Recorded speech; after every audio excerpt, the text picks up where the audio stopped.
All right, Rabotai, Boker Oro Mevorach. Welcome. Erev Shabbat Kodesh. Erev Shabbat Shalom. Hazaka Baruch. That Jaime? Okay, good to be on. Okay, greetings from the Holy Land. We're in Parashat Bo. It's Erev Shabbat Kodesh. Of course, the time is short. We just wanted to make one observation. You know, all these parashiyot are connected to each other. Technically, on the night of Pesach, we go through Parashat Shemot, Va'era, Bo, B'Shalach, we do the whole thing. So it's every week is stay tuned, the sequel, part 1, part 2, part 3. So we can study all these parashiyot as one. I want to bring to your attention a very interesting halacha that is brought down in Shulchan Aruch in Siman Taf Ayin Gimal. Now, Taf Ayin Gimal, it's talking about some of the minhagim that the Ashkenazim have during Leil Seder. I know the Sfaradim have a similar minhag, but not exactly the way the Ashkenazim have it. I want to bring it to your attention. It's in Taf Ayin Gimal. It's halacha zayin in the Ramah. This is talking about when you get to the 10 plagues. Dam, Sephardeya, Kinim.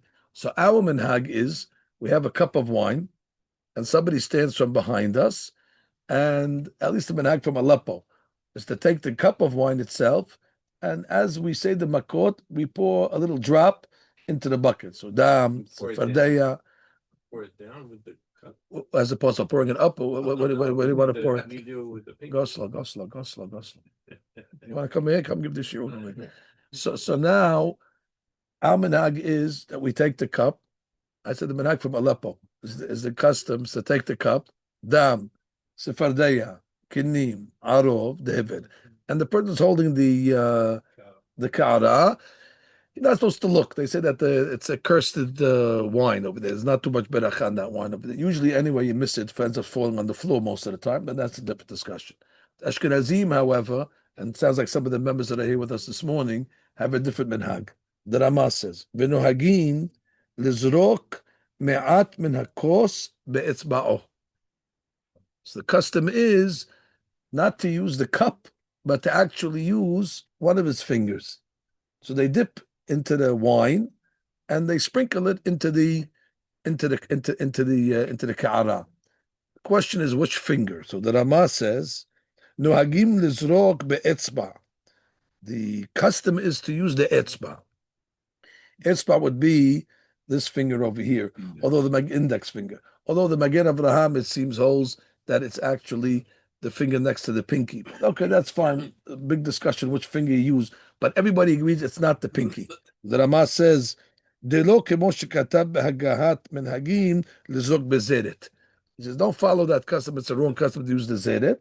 Be'etzba. The question is, why did they sprinkle with the etzba? So he says, "Al shema katuv etzba Elohim hi." Oh. So if you remember in last week's parasha, when we talk about one of the plagues, it mentions over there that the hartumim, which means the magicians of Egypt, they conceded and they said, "This is etzba Elohim hi." This is the finger of God. The Haggadah Shel Pesach actually says that each plague is referred to etzba Elohim, even though that pasuk was written by the third plague, which is lice, where the Hartumim said, we cannot do it, we cannot match this plague. Etzba Elohim. But in the Haggadah Shel Pesach, if you remember, it says how many makot were in Egypt. So the Gemara says, "Kama laku be'etzba." How much did laku be'etzba? Eser makot. So it's because each makkah is called an etzba. And therefore we have a tradition that even though the word etzba was written by Kinim, every plague is called an etzba, the finger of God. Why would we call the plague the finger of God? I saw something beautiful from Rabbi Samson Raphael Hirsch. He says, why do we call a plague a nega? For example, somebody gets leprosy, God forbid, on his body. They call it nega sarat. What's the word nega? So he says, anytime somebody gets sick or God forbid something happens to him, it's a message from God. God is talking to him. Today, how does God talk to people? He doesn't talk through prophecy. He talks through things that happen, events. situations, and the person has to recognize that this is a siman from Hashem. It's a wake up call. It's an alarm clock. And therefore, he says in Hebrew, when you want to touch somebody, what's the word for touching? Nogeya. So he says the nega is to touch the guy. It's like when you want to wake somebody up, you nudge him, you push him a little to wake up. So therefore, God sends the nega in order to be nogeyabo, in order to touch him. So he says, "Hey, you forgot about me." Similarly, sometimes when you want to get somebody's attention, what do? You take your finger and you go behind him. Hey, Peloni, you knock him on the back. We had a rabbi in Magen David, Rabbi Greenis, Alav Shalom. He had a point the finger. When he would want to chastise some of the boys in the yeshiva, he would stick his finger. It was like a sword. He would stick it into your heart. He would say, "Sonny boy," and he'd penetrate your heart. But guess what? He got your attention. So also, etzba, when we say the makota etzba Elohim, that's like God saying to the Egyptians, "Hey, come here, Sonny boy," sticking his finger on this Rabbi Hirsch learns. That it's a wake up call. It's to get their attention. So sometimes it's called a nega, sometimes it's called an etzba. So when we talk about the 10 plagues in Egypt, so the minhag then is to take one's etzba on the night of the seder, and every plague we remember etzba. Borei Olam pushed the Egyptians with dam, and then he pushed them with sefardaya, and then he pushed them with the kinim. But my question was, if all the plagues are considered a finger of God, and that's why the Haggadah Shel Pesach says, if each finger represents 10 plagues, so therefore on Kiryat Yamsuf, it says that God used his hand, right? Yad Hazakah. Yad, he said to Yad Gedolah. So Yad is how much? 5. It's 5 fingers. So if each finger represents 10, so that means on Kiryat Yamsuf, there was 50 makot. That's according to the opinion of Rabbi Yosef in the Haggadah. Kama laku be'etzba 10 makot. Emor me'ata alayam laku 50 makot. Fine. My question is, I have no problem. You want to tell me that God used his finger and he pointed to the Egyptians to wake them up? They didn't wake up until Makat Bechorot even. My question is, why then only by the plague of Kinim does it say the word etzba? It should say the word etzba by every plague. There must be something unique about the third plague where the Torah comes along and says etzba, and we have a tradition that every plague is called an etzba, and so much so that Ashkenazim have a minhag to use the etzba for every single plague to sprinkle into the bucket. So the question is, what happened unique in the third plague, Makat Kinim? Now I know Makat Kinim is not in Parashat Bo, but my contract says that I'm not bound to speak necessarily on the current parasha as long as they are connected. And since they are connected as part of the Makon, I want to go back to something in Parashat Va'era. Again, you could speak to your lawyers if you have any class action suit against the rabbi for going to Va'era.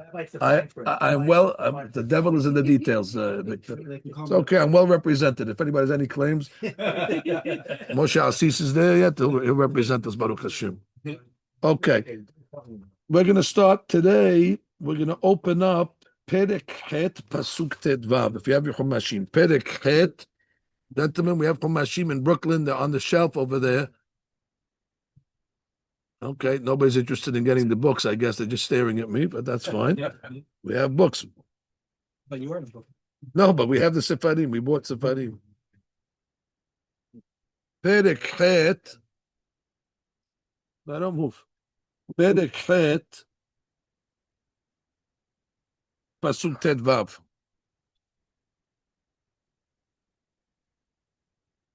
Okay, so let's see what happens over here. Let's start in Pasuk Yud Gimal. Vaya'asuchen vayet Aharon et yado b'matehu. So Aharon stretches his staff. Vayach et afar ha'ares, and he hits afar ha'ares. V'tihi akinam ba'adam u'behema, and the lice was all over the man and the animals. All afar ha'ares, all the afar of the ares, hayachinim b'chol eretz Mitzrayim. There's different ways of learning this. Kol afara ares hayachinim. So some want to learn, and I saw this Rabbi Moshe David Wali actually brings it down, that actually the afar itself became kinim. It became kinim itself, which is a miracle. The dirt turned into kinim. The Ramban and others seem to learn that no, that the kinim actually emerged from the aris, but not that the aris became kinim. So therefore, when it says kol afaras haya kinim, either mamash haya kinim, it became kinim, or the kinim became or came from the aris.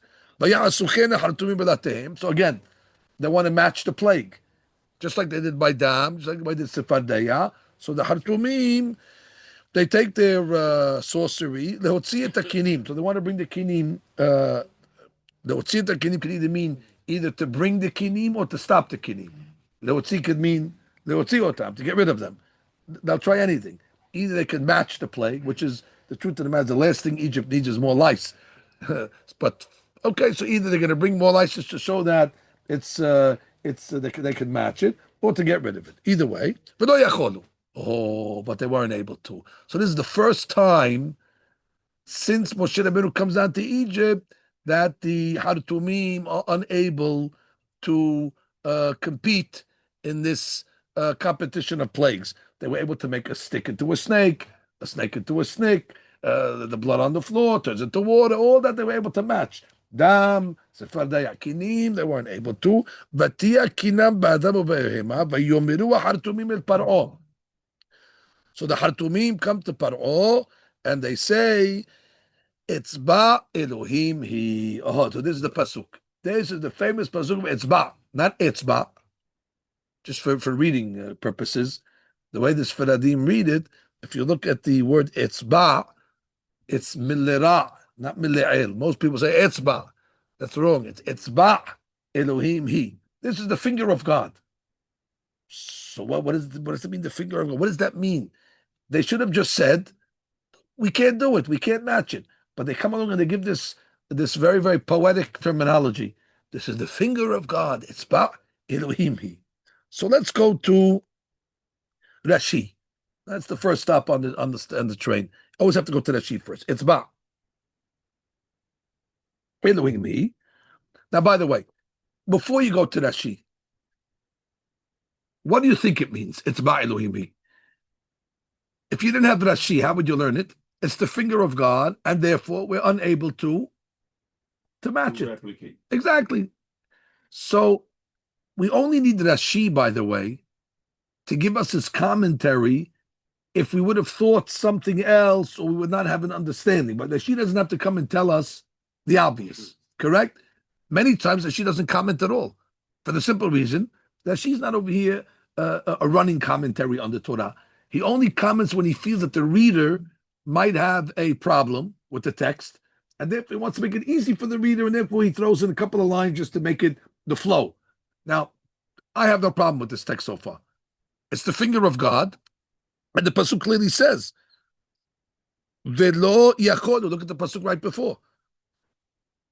"Vayasu chen hartumim belatehem lehotzi et hakinim velo yacholu." So the Torah does not leave anything for the imagination here. It's clear that the hartumim were unable to match the plague, and therefore they come along and say, "This is the finger of God," which means this is above our pay grade.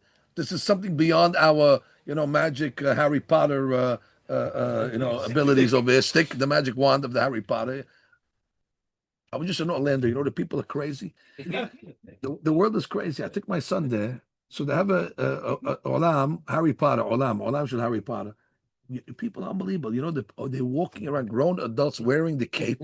That means they paid $150. The guy, he makes $30,000 a year. He spent half his salary on equipment. He's wearing the cape. He has the hat on, and everybody's walking around with the stick that they sold for $65. Victor, the stick it's not even refurbished. It's a real, not like you. It's a real stick. The stick maybe cost 50 cents. Online out the door. There's a line out in Jenin, and they're walking around like this, like that. They're making things. The world's crazy. Anyway, I'm glad I saw it just so I could know. Like when we say the prayer in the morning when we leave the Bet Midrash, we say, "Anu amelim vehem amelim, anu amelim kumsachar vehem anu ratzim vehem ratzim." Everybody's running. Anu ratzim nahayahem ratzim the be'er shahat. They're running to their frivolity and their nonsense, ridiculous items. So anyway, They took out their scepters, they took out all the heebie-jeebies. They weren't able to do it. So v'lo yacholu. And the way they conceded is they said, it's ba Elohim he.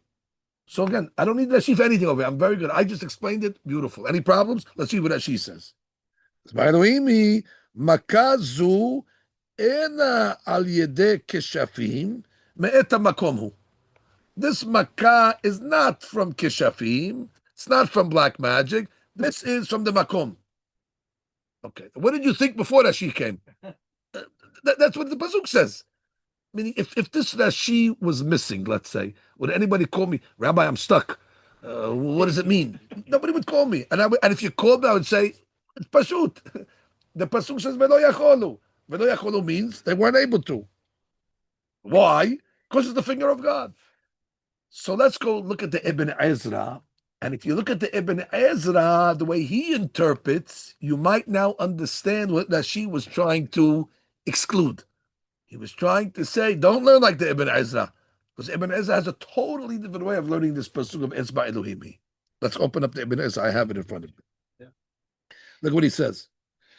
He says, and I quote Ibn Ezra, Vayomeru ba'avur shira'u she'asu kema'ase Aharon b'davar tanin. They were able to make the snake. Gam b'makat dam b'sefardaya. They're also able to match dam and sefardaya. V'lo yachlu atal la'asot kasher asa Aharon. When it came to Kelim, they couldn't do what Aharon did.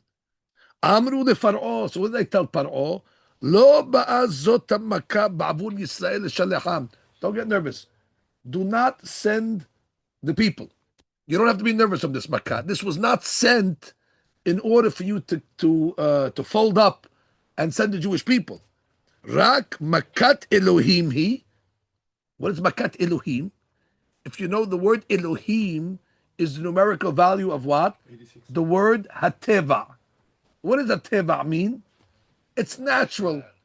What does it mean natural? Which means sometimes there's just a natural plague of lice that comes to a country, not because of any reason, not because of God, not because of magic. There's the plagues that happen sometimes. When we were in yeshiva, every year they would come along and check the kids' hairs for lice, and there used to be a lice epidemic. And if the kid was caught with lice, he's like a mitzorah. They send him home from the yeshiva, and they give him a special shampoo that kills all the lice and does that. They put him in a tomato juice bath, whatever they do to the kid, in order to get all the lice, and they keep him home. The ladies would come out with the pencil, and they would go, and every hair, they would say, oh, you see little eggs, the nits and the gnats on top of his hair. Finished. That's already, he has it. Now, nobody thought when we had in Maggid David lice, nobody said, oh, this is a makam and a shamayim, the nes gadol hayapo. It happens. It happens. The kids are playing with each other. They sleep on a bed in a hotel, or they go. So it's a normal thing. So when the lice epidemic came in Mitzrayim, what did the Egyptians say? They played it down. They said it's a lice epidemic. That's nothing to talk about. Call the exterminator. Call the get the special shampoo. Get the special metal comb, and we'll deal with it. So he says Ibn Ezra. He says, "Rak makat Elohim kifi ma'arechet hakochavim." It's based on the mazal. Al mazal eretz Mitzrayim. Things happened, by the way. Bar Minan, a couple of years back, but they had a pandemic. So we believe, of course, everything is from God. But the Goyim, China, and they have the Wuhan, and they explain it a million different ways just to say that this happens. And they say, oh yeah, every 100 years there's a pandemic, and it's normal, and it happens. So that's what they were coming to. Don't get nervous. This has nothing to do with anything. So he says, Ki kevar perashti ki Paro lo chresha boreh, which means Paro did not deny God. He just denied the name of God, Yud Kevavke. He would always say Elohim. Elohim represents the God that runs the normal, natural order of the world, sunrise, sunset. He just Paro said, Mi Adonai, Asher Ishma Bekolo, Mi Hashem. Who's Yud Kevavke? Yud Kevavke means the God of supernatural behavior. So Paro is told by his Hartuim, this is right. There's a God in the world, but this is not supernatural, nothing to be nervous about. So he says, Veze kederech ki lo yado nag'a banu mikrehu. Oh, where's the empty one? There we go. There we go. We got that private. He says, "Kilo yado nag'a banu mikrehu." What's a mikre? What's a mikre? It's happenstance. Nature, they call it. Al ken chizek leParo, and that's why. And that's why.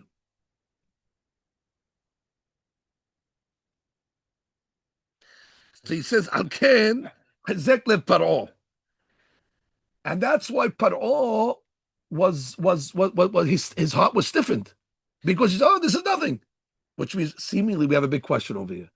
If the Hartumim are coming along to say, like Rashi says, it's by Elohim, this is from God, we can't match the plague. At this point, Paro should concede. Why doesn't Paro concede?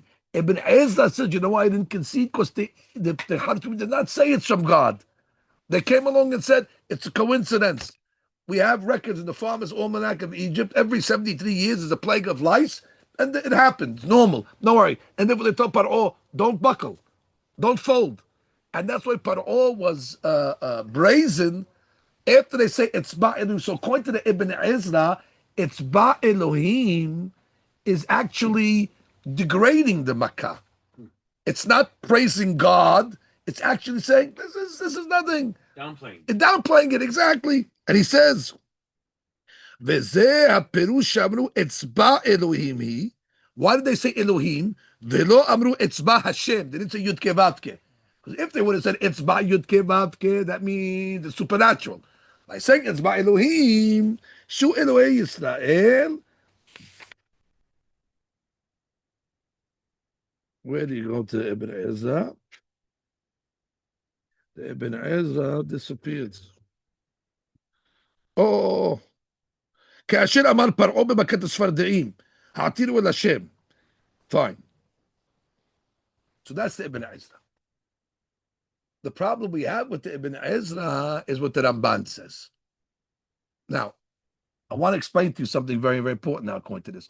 According to the way the Ibn Ezra learns, so Etzba Elohim is not something praiseworthy, by the way. So this custom to take your Etzba and sprinkle on the contrary, according to the Ibn Ezra, like you said, they were downgrading it. Etzba is not saying, oh, this is Min HaShamayim. So the custom of using your Etzba would not work according to the Ibn Ezra. Beautiful. Let's go to Ramban. Let's go to Ramban, Rabotai. We go to the Ramban. And he says like this. ויאמרו חרטומים מפרעה אצבע אלוהימי. אמר רבי אברהם. Who's Rabbi Abraham? Ibn Ezra. So the Rabbi quotes the Ibn Ezra. We're learning Chumash like adults here. This is not stories. We didn't come here to tell stories. Some people that like to tell Bible stories, they come and tell stories from the Midrash and nice stories about the rabbis and how you have to have Shalom Bayit and what should behave. This is learning like Tamid Hakamim learning. You open up Lishonim and understand the Mahlokot. Israel. Now, what does the Ibn Ezra have to say about, what does the Rabban have to say about the Ibn Ezra? Well, he's not so impressed. Ve'en devarav nechonim be'enai. He says the words of the Ibn Ezra en devarav nechonim. In my eyes, they're incorrect. Ki hamikre lo yikra etzba Elohim. He says they would not refer to mikre as a happenstance using the name of God. Etzba Elohim. Etzba Elohim sounds like it's something divine. If they were referring to something that happens by chance and by mazal, why would they even say Hashem's name at all? Just say a pandemic. They would say statistics. And therefore, the fact that they use Etzba Elohim means that even they conceded that this is something godly. Rak hamakah haba'am ito be'onesh. Only a makkah that comes as a punishment to Kra Yad Hashem Etzba Elohim. So they admitted Etzba Elohim sounds like it's a punishment. Kasher Ne'emar, because it's the pasuk. Then he says, that's the beautiful question. You notice, after Makat Kinim, you don't see the Hartumim mentioned ever again. That means you don't see after the next plague, which is going to be Arov and Dever and Shehin, you don't see the Hartumim came and tried to match the plague. And which sounds like they stopped.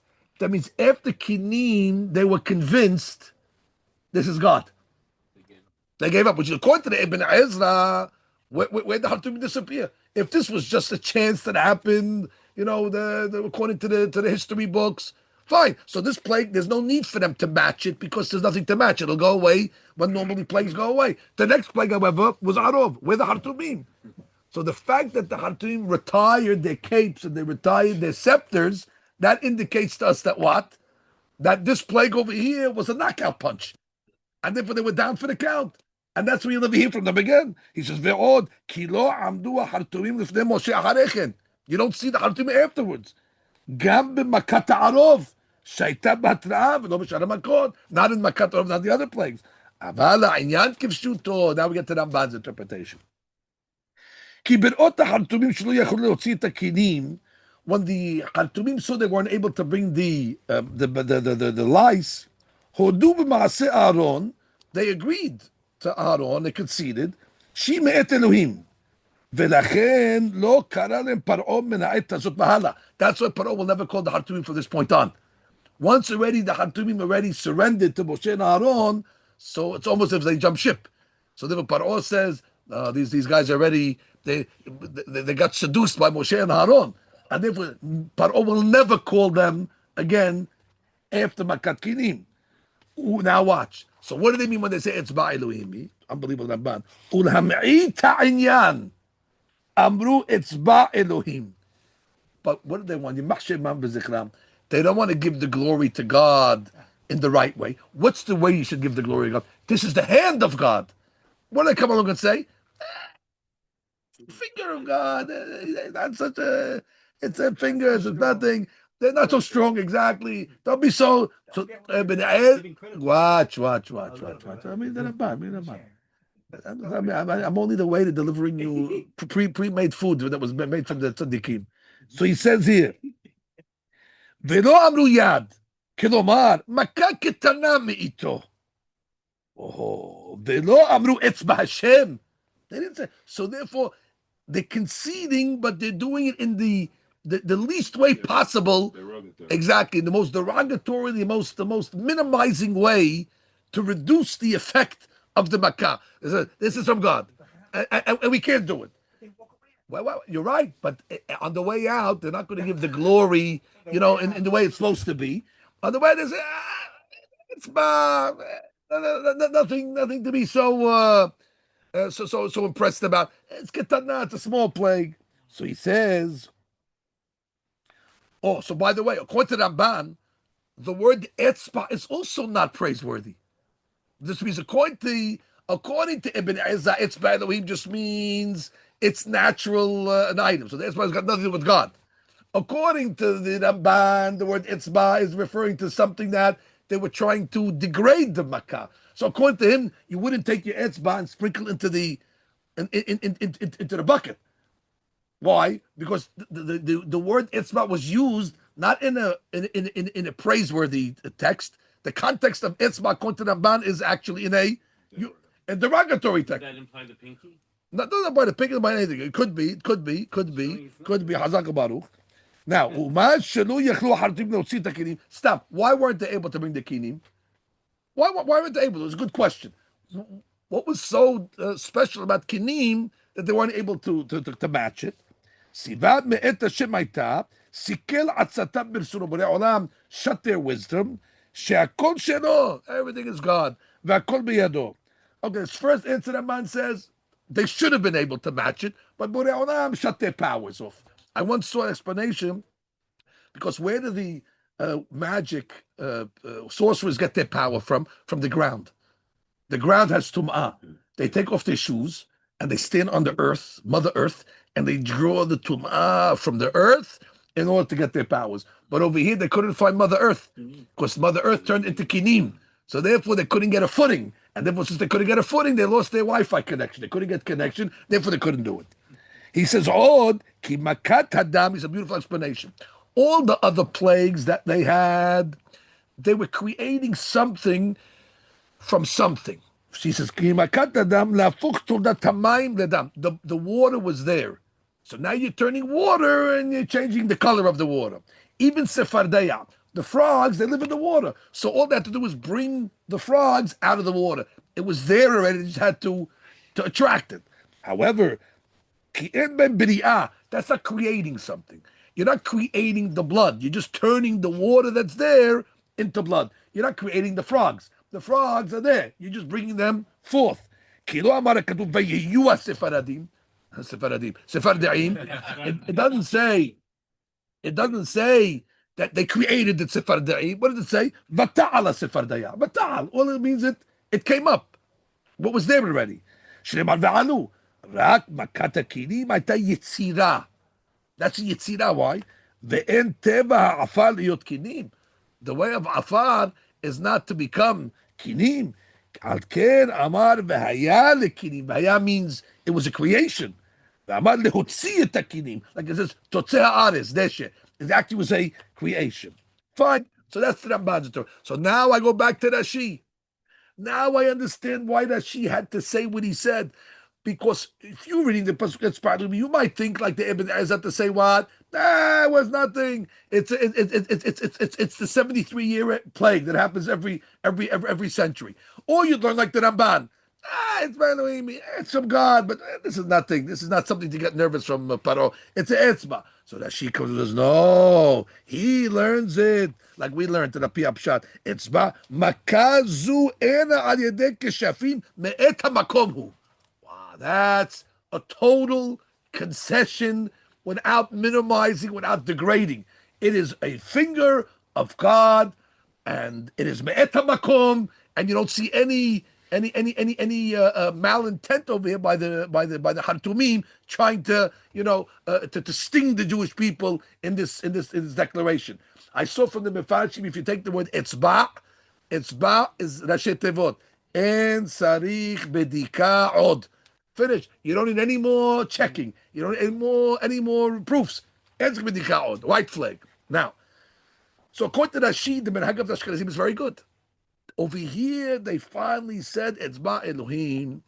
But my question, and therefore we take the finger and we sprinkle, because this was already the greatest praise at this plague, and that's why, according to Rashi, you don't see the Hartumim subsequently. Because already, they said, we quit, there's nothing to do over here. What are we going to show? That Hashem already has beaten us in plague number. So the Hartumim were actually knocked out in the third round. They got not KO'd in round 3. They couldn't make the 15 rounds. They got KO'd in round 3. So my question then becomes, why is this plague called Etzba then? According to Rashi, Etzba is a praise. But it doesn't sound like a praise, the finger of God. Say the hand of God, the outstretched Zeroah Netuyah. Why would the plague of Kinim, out of all the Makot, be referred to as Etzba? Again, according to the Ramban, I understand. They tried to downplay it, but that's not Rashi. According to the Ibn Ezra, they weren't even saying it was from God. It was a natural thing. So for sure, Etzba is minimizing it. But according to Rashi, it's me'et makom. This is from God. It's not al yedei keshafim. We surrender. So why they call it Etzba? I have an answer. This is a rhetorical question. Why can't they Wait. I have to breathe once in a while. You can't take advantage. We have to come up for air. They interrupt. I'm in the middle of the derash over here. So now explain like this. Explain like this.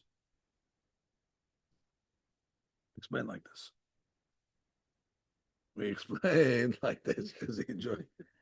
Okay. We explain like this. So we know the Rabbi Sa'adia Gaon says this.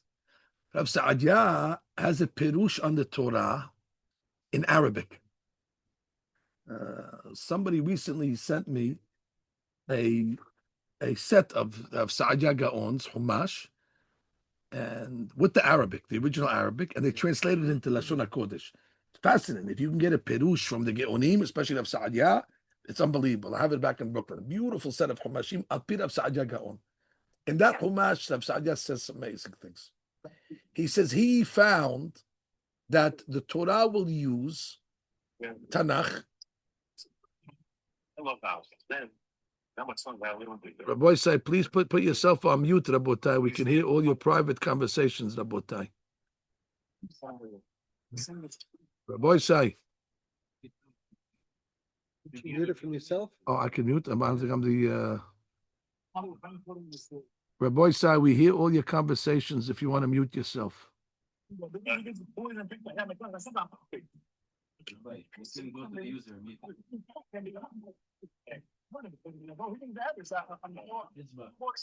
by Elohimi. It's by Elohimi. That means he's not even listening to the shiur. He put me on mute. You know this guy? He put me on mute, and he's talking away with his wife, and then he'll call me after a great shiur, even though he didn't listen to one word of the shiur. So what do they do? They just come on to heckle? These are the hecklers. How do you kiss your man? I don't know how to kiss your man. The guy hasn't talked to his wife in 3 weeks. All of a sudden, this morning, he decides to talk to his wife all of a sudden. Joseph is, please mute. Joseph, please mute.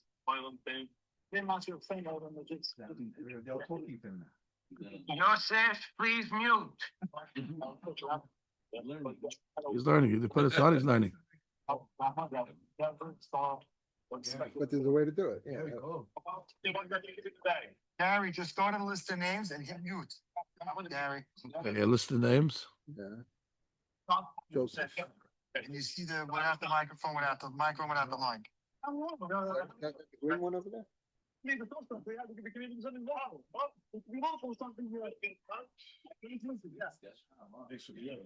Think so, yeah. Well, okay. Well, the police on him.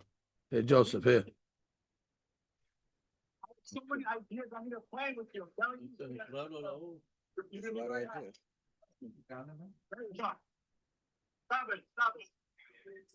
Amazing. Thank you. Take care. Take care. Okay. I think we're better now. Okay. So now, Rabotai, the Rav Saadia Gaon in his Perush to the Chumash says something beautiful. He found that the word etzba is used 3 times. One time we know is in Tehillim. The Pasuk says in Tehillim, Ma'aseh esbe'otecha, yareya v'kochavim asher konanta. Refers to God that created the yareya v'kochavim. He created this, the moon, he created the stars, and that's referred to as what? Ma'aseh esbe'otecha. Secondly, he finds it when God produced the tablets, the luchot. What does it say? The tablets, it says that the tablets were written be'etzba Elohim, they were written with the finger of God. And thirdly is by the kinim. It's by Elohim. So what's the connection? This is something unbelievable. He says, if we were to come along and see the greatness of God, where would you find the greatness of God?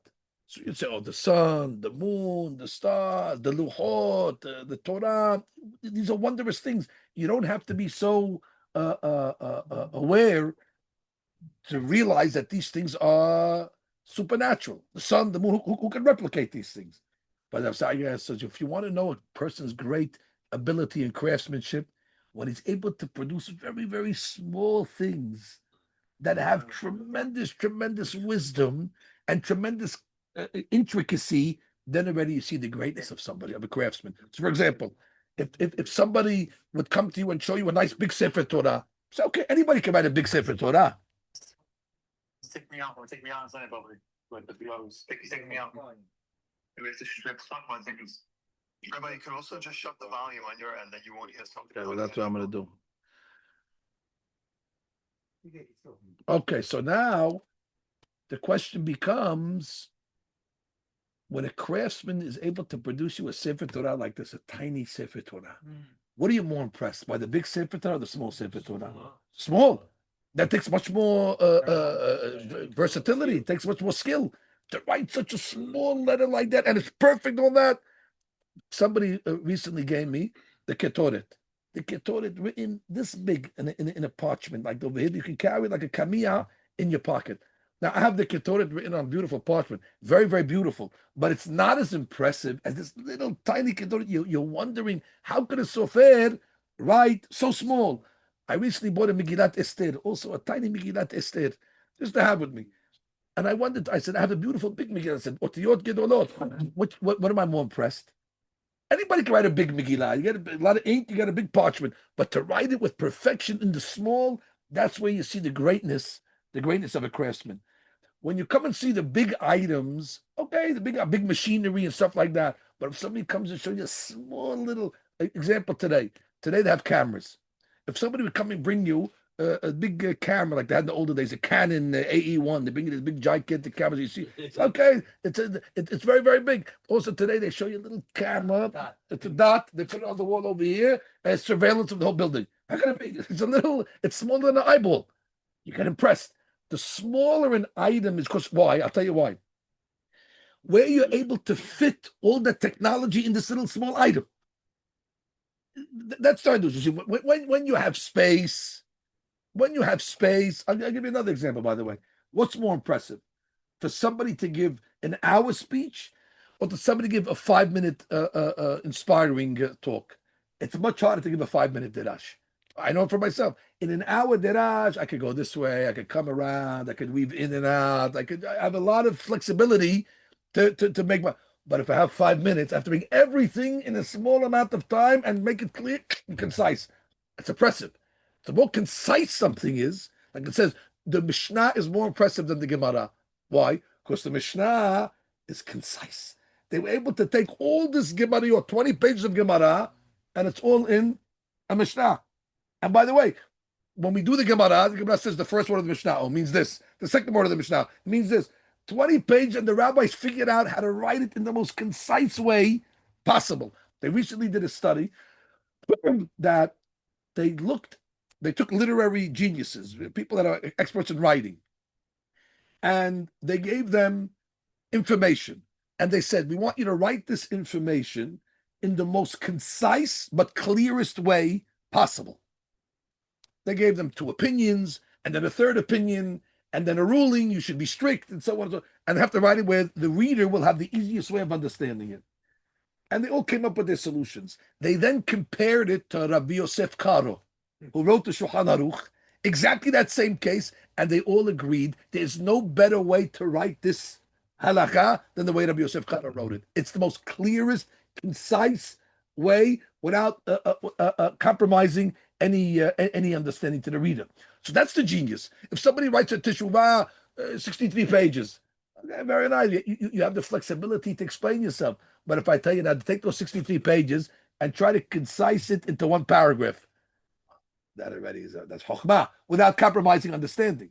So what is more impressive? Everything is impressive. Of course, the Yerav Kochevim is Maases Be'otecha. But you want to know also what the greatest Maases Be'otecha? When you take a millipede, you take this little ant that's not even the size of an inch, and you look, it has 24 legs. How can it have 24 legs? A human being, we have 2 legs. It has 20, and you look under the microscope, and all of a sudden you see it has a stomach, it has eyeballs, it has hair, it has how is it possible? How is it possible that a bee, how big is a honeybee? A tiny thing. And all of a sudden I tell you, this honeybee over here is a honey factory. It can produce honey, it comes out of its stomach. What stomach? Well, how big is the stomach of a honeybee? It's not bigger than the nail on your pinky, much smaller than that. How is it able to produce? When you start to see the genius of the creation, not in the big things, when you start to see the genius of the creation, even in the small, then you start to say, it's brilliant. Hadakadosh Baruch Hu, when he wants to punish the Rishaim, who deny God's divine providence, specifically, he wants to show that I'm going to use my smallest, I'm going to take this, I'm not going to hit you with a volcano. Not everybody agrees volcano. I'm not going to get you on an earthquake. I'm not going to get you on a bolt of lightning. All those things are impressive. When Titus, the Roman emperor, he challenged God. I'm not only going to get you, I'm going to take my smallest biriyah kala. I have a small creature, Yitush Shema. It's called the Yitush, a mosquito, a bug. And all of a sudden, Titus, what is this over here, this little bug over here? He's shooing it away. and Borei Olam's he's controlling it like with a drone in the heavens. He's controlling it. He's going this way, and with Titos, also when you have a mosquito, go like this, and all of a sudden, the mosquito is actually being guided by God, and all of a sudden, it makes exactly spot beeline into his nose. Of course, he didn't think too much of it. Before you know it was in his brain, and now it sat over there. It had a seudah, ate his brain up. Before you know it, it turned to the size of a bird. And he was tortured to death. Why did God? Now, God could have given him a heart attack. God could have given Titos a stroke. But on the cut, you wanted to show, from my lids, I'm going to show you even this. Now, if you recognize that the Yitush is from God, then for sure the Son is from God. It's Kavahomet. If the smallest of the creations, you see the genius and the complexity of it and the details of it, all the more so you come along and say, the great creations have to be from God. But it's the beauty of Hashem you see. I once explained, we said the Tefillah and Yamim Nuraim. Your name and your signature is on everything that you created. So it should just say, what does it mean? Al kol ma shebarata. Ma means nothing. Ma ze? Klum. Venachnu ma. Even al kol ma shebarata. Even on the ma, even on the minimum items, even on the insignificant items, on a blade of grass. The science cannot duplicate a blade of grass on a drop of water. These are small little parts of the creation, but look at the complexity of these items. When you look at lice, the Gemara says, how many types of lice were there that came down to Egypt? 14. Even in Magadeh, we only had 10. But in Mitzrayim, there were 14 types of lice. And each one is a different item. If you put it under the microscope, they're all different. What was Borei Olam trying to show the Egyptians? Even the smallest part of the creation, even the part where you think is insignificant, when you see a swarm of lice, nobody thinks this is from God, but you start to see it. They're all like an army. They're all army. They're all going exactly where they're supposed to go in order to make a point. And therefore, when the Egyptians said Etzba Elohim, you know what they were saying? That even the Etzba, even the item that seems so small is Elohim. That's the greatest admission. And that's the greatest admission, that when you come along and recognize that not only the great things that happen in the world are from God with divine providence, but when you recognize even the small, even a kinim. So that's why when we want to refer to the bakot, we refer to them as Etzba Elohim. We look for the smallest of all the bakot, the makah that people will say, it's a bug. Even the bug. Go look at this complex lice over here. It's already, it's a tiny, you need a microscope 1,000 times to see what it looks like. But what? You see the beauty of Hashem. He was able to put all his wisdom in a small little item like that. And look at the havoc this little instrument of God was able to bring. So when they came along and said, it's not like the Ibn Ezra, that she's learning, they were saying, even the Ezra, there's no difference between Yareach v'Kochavim, there's no difference between the Shnei Luchot HaBerit to a lice. They all have the same element of Etzba Elohim. It's the finger of God. Based on this, Hatam Sofer says something incredible. I'm going to conclude with this. This is how we're learning now. So therefore, on Leil Pesach, when you take the Etzba and you stick it in, you're saying, even the smallest item, the Etzba, even that, you have to see the wonders of Hashem. Not only in the, now from there you learn that there's all of the creation. If you look at the word, in last week's Parashat Shemot, actually, it says when Moshe and Aharon came to Paro, it says, and Moshe was 80 years old, and Aharon was 83 years old when they came in front of Paro. And all the Mepharshim are asking, why is that important for us to know? How old were they when they showed up in front of Paro? It says, Moshe ben Shemonim Shana, Aharon ben Shalosh u'Shmonim Shana, be'omdam lefnei Paro. Who cares? Says Hatam Sofer. He says that if you want to know what the secret of the ages of Aaron and Moshe, because they were the representatives to show the Egyptians and the Jewish people the Etzba Elohim, this finger of God. Not only the Egyptians, but even the Jews. According to Harambam, he says all the plagues were not in Goshen, except the plague of Kinin, was in Goshen, Harambam says in Pirkei Avot. So they all ask on the Rambam, how does he know that? How does the Rambam know that this plague was in Goshen? So I saw from Rav Zalman Saratskin in Oznaim LaTorah, he says, because you remember in Parashat Vaychi, when Yaakov Abinu tells Yosef, Al nat tikbereni b'Mitzrayim, don't bury me in Egypt. So that she gives the reason why, because I see in the future all the earth is going to turn into lice, and I don't want the lice to torture my body. But what do you mean? Yaakov Abinu is going to be buried in Goshen. And from here you see that even in Goshen, there was lice. However, they weren't tortured by it. So my question was, so if they weren't tortured by it, why bring the lice into Goshen? Explanation is because God wasn't only teaching the Egyptians about the creation of God, how great He is. He wanted to teach the Jewish people. Look, Rabotai, even this little bug over here, this is a creation from me. And just like I'm able to bring an army of lice, I'm able to bring an army of Jewish people outside of Mitzrayim as well. I can guide from the greatest things, from Yarev Kochavim. So therefore, the Jews had to learn that lesson as well. And who was the agents that taught the Jewish people these lessons? Moshe and Aaron. Now, if you take the word etzba,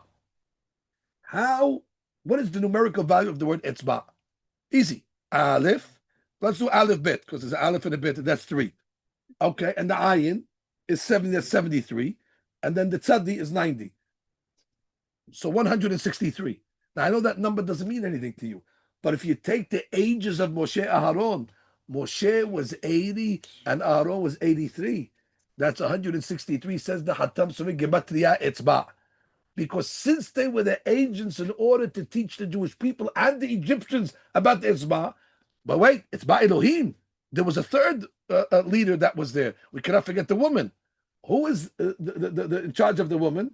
Miriam. And how old was Miriam? She was 3 years older, and then she was 86. Gematria Elohim. And therefore, he says that if you take the ages of Moshe and Aaron, Gematria Etzba. If you take the age of Miriam, Gematria Elohim. Etzba Elohim. That was the whole goal of Egypt, the Makot. Not only to punish them, but to teach us a lesson that HaKadosh Baruch Hu, He's not only running the maga, the major things, but even the minute, the smallest things. That Hashem is not only involved in the big things, which of course it's impressive, but even the smallest thing, you shouldn't say, this is coincidence. No. And therefore, on Leil Seder, which is the night where we want to impress or impart on our children emunah. So therefore, what do? We take the etzba. We take the etzba, that and we dip it into the oil. Each makat, even the etzba, even the smallest items. And that's why the makot are hinted by makat kinin.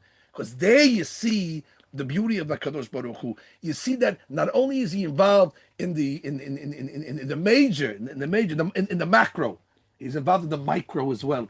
And when you see the micro, that's an indication to the macro. When you see the genius in something that's so small that can contain so much information, then already you say, if HaKadosh Baruch Hu is involved in the etzba, then already he's involved in the yad as well. And that's the secret of what Rashi's coming to tell you over here. Makazu ena al yedei keshafim. Me'et hamakom hu. They came to the recognition that even lice is from hamakom. That's a high level of emunah. To come in, even when you see the mosquito flying in the air, you say, that's God controlling that. What is God controlling? Mosquitoes fly all day long. It's God, controlled by God. And therefore, once they came to that admission, you know what Paro told them? You're fired. You became like Jews. You're talking like B'nai Torah. You should go convert. And therefore, you'll never hear from the Hartumim after. That is the secret of Etzba Elohim.